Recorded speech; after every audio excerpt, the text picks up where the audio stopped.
what happens when you have to rediscuss your equity compensation employment agreement with your employer?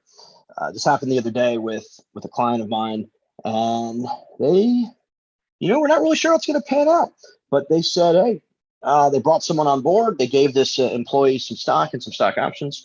And in return, they kind of said, hey, this is worth about 2% of the company.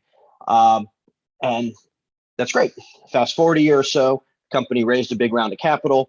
The new investors got some shares. So everyone who owned shares now got a little bit less, or called dilution, right? Where, before, if there was 100 shares outstanding and you owned 50 of them, and then all of a sudden you gave 20 to someone else through an investment or something, now there's 120. So before you own 50%, 50 divided by 100. Now you own, 50 divided by 120, which is, less than 50%. That's the dilution effect. You now have less piece of the pie as itself. And what happened here, this employee said, no, well, I get my 2%. No. You had a certain amount of shares. Well, you told me that was worth 2%. Well, what was it, right? And this is really important to think about.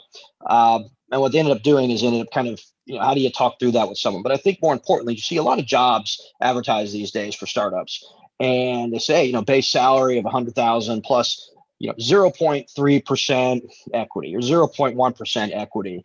And that's based on, they kind of are trying to be transparent to disclose that, to say, hey, this is what this is worth. This is a little bit of extra compensation for it. We're going to tell you how much of the company you own. Well, what does that 0.3% really mean? Does it mean, how many shares are outstanding? How many shares will be ultimately outstanding after all the financing is done? Are there any liquidation preferences or debt in the way that first get paid back before any sort of cash out happens? Are there other, are there other, how much more stock options you're going to issue? What's the strike price? You might think you own 1% or 0.3% of the company, but really you'll never own it because the strike price is a price per share of the stock that'll never get there. And I think as you go into negotiating any sort of employment agreement with your startup employer, or as founders, if you're issuing stock options, is to be very transparent about exactly what that represents in terms of dollars today and what that means going forward. And I think that a lot of times people, they neglect to think about. They're excited about starting the job. The founders, let's pass out stock options, everyone involved, and they're not really thinking about what really these things are actually worth today and what they could be worth tomorrow. So it's important to not only document the agreement and to document not just, what's that percentage mean, how many stock options, at what stock price, how many shares are outstanding out there. Again, other question I said to ask earlier, how much debt might be in the way that might need to get repaid back first to the company if the company were to sell. And then you can kind of say, all right, these things might be worth something, right? Like if the job is $100,000 a year and 0.1% is, that's $500 worth of stock options, you might say, man, why don't you just pay me a few extra dollars cash to keep this simple?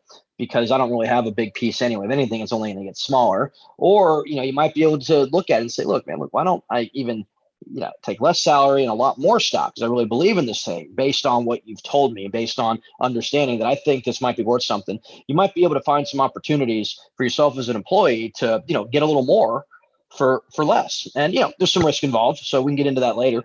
But I think it's important to kind of understand those things. And lastly, as a founder, when you're passing out the stock options, do you really understand what you're giving out? Oh, we're going to give you 1% or 0.5% of the company. Careful, because it might come back to you. Your company might be worth $1 million today, so 1% is $10,000. Fast forward a few years, company might be worth $1 billion, and that 1 billion is now 1% is now 10 million. And it's like you as the founder might say, wait a second, how come I only have 7 million? We've sold all these shares, my shares are gone. Well, we gave this one guy 1% of the company in perpetuity.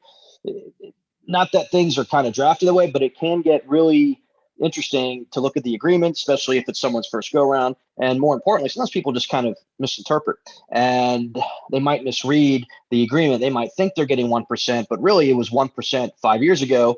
And now after dilution and other things, it's really going to be 0.2%.